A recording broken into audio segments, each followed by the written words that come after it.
Hey guys, TrueGreen7 here. And Ultra Sun and Moon have just been released, and considering all the fun we had this generation speculating and looking for fake leaks, I thought it would be an amazing time to look back at some of the leaks that were making the rounds online over the past few generations. Although there have been legitimate leaks of real Pokemon, we're going to focus on images that people truly believe to be real scans or secret screenshots of upcoming Pokemon games, but were just fan-made in the end. I'm not going to cover text-based information that someone just decided to type on a random forum. A few of you may remember when these fake leaks were getting people all fired up, and a good amount of you may not have ever been aware of these leaks, either because you were too young or not that big of a fan at the time. I remember falling for a few of these and look back at them with nostalgia.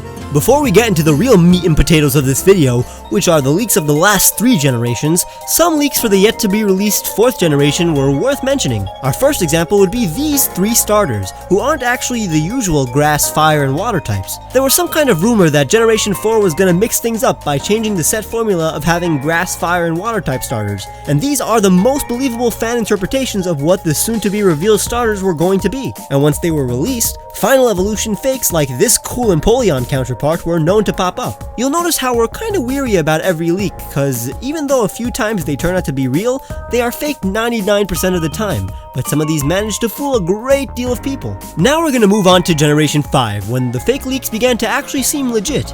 I mean, they look pretty goofy nowadays, but compared to previous generations, people actually got excited when seeing these doctored Korokoro scans. It seems like starting from this gen, people noticed how Korokoro magazine always leaked a few Pokemon days early, so the leaks that people were making were almost always in magazine style. Considering the backsprites of a few Pokemon like Cofagrigus, Alomomola, and Galvantula were floating around the internet, people like Pokekex on DeviantArt tried to pass their artwork as what these Pokemon looked like from the front. The screenshots we had of Drillbur weren't exactly high quality, so while people got the basic body parts, the details in these fake leaks were a little off, especially the fake Pokemon that were peppered in there. Be aware that since Alomomola wasn't officially revealed yet, it was unanimously thought to be Luvdisc's evolution. Around the same time, considering Ash's Unova adventure was being teased, the Pokemon that Iris and Silent had were leaking as well, this time in doll form. Since Pansage here is a little plump, people actually thought that that was his in-game proportions, so in another fake leak, we got this chunky Pansage. It's very amusing. Glad it got fit for the official release. The same fake leak has this sad fish Pokemon that actually garnered some kind of following.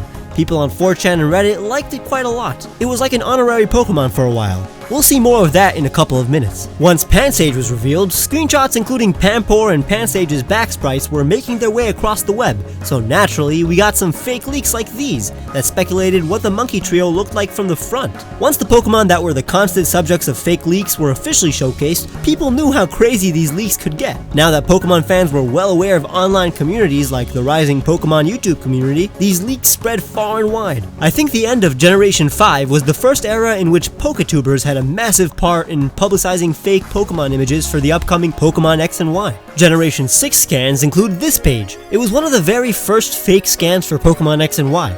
People were hungry for some Pokemon leaks. Ironically, they were probably less hungry when the dessert Pokemon Slurpuff was revealed. But I know a large amount of fans look back at this image fondly because these dinosaurs are cute. Never thought I'd have fond memories of this floating orb, but I do. At the time, these looked really real. Even when we acknowledged the fact that they were fake, more scans like these were still convincing. Both Pokemon here look pretty good and believable. Look at this thing, it's genius. But what may have been the most believable of all the fake leaks was this incredible ferret thing. The Sugimori art looks perfect, and the fake 3D Ami art was totally well made. I think people remembered this one the most during X and Y hype. There were a few more leaks though. I'd say X and Y had the most fake leaks. Once Mega Evolution was revealed, leaks like this Mega Gengar began to appear. I'd say this Mega Mew was pretty believable. Or maybe that was a Mega Mewtwo that looked more Mew-like. I mean, who would believe 2 Mega Mewtwo's? That's pretty ridiculous looking back. But the image that accumulated the most speculation during this time was this fake leak of a list of Pokemon that people believed were gonna get Mega Evolutions. While some did get Megas, mostly from generations 1 to 3,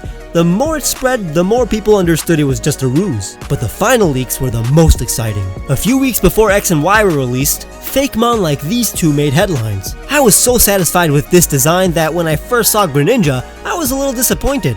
It took some time for me to love Greninja because of this, but everything turned out fine in the end. However, people took it to the next level once Sun and Moon were announced. By then, fake leaks needed to be extremely convincing, so artists stepped up their game. Deviant artist Zerudez kicked it off by making one of the most complete Pokemon leaks in history. These fake Coral Core scans are beautiful. Other than the crappy Japanese, this is brilliant. The main characters look great, and the starters are fun. They even accurately portrayed Solgaleo and Lunala before they were even revealed. People were legitimately fooled into thinking this Fire Bear was real. Once the Japanese names of the Alolan starters were leaked, people understood that they would go on to be an owl, cat, and sea lion, so fakes like these popped up. I love how specific people were getting and how close they were to predicting the official Pokemon. But once the actual partner Pokemon were released, damn did the fake leaks get amazing.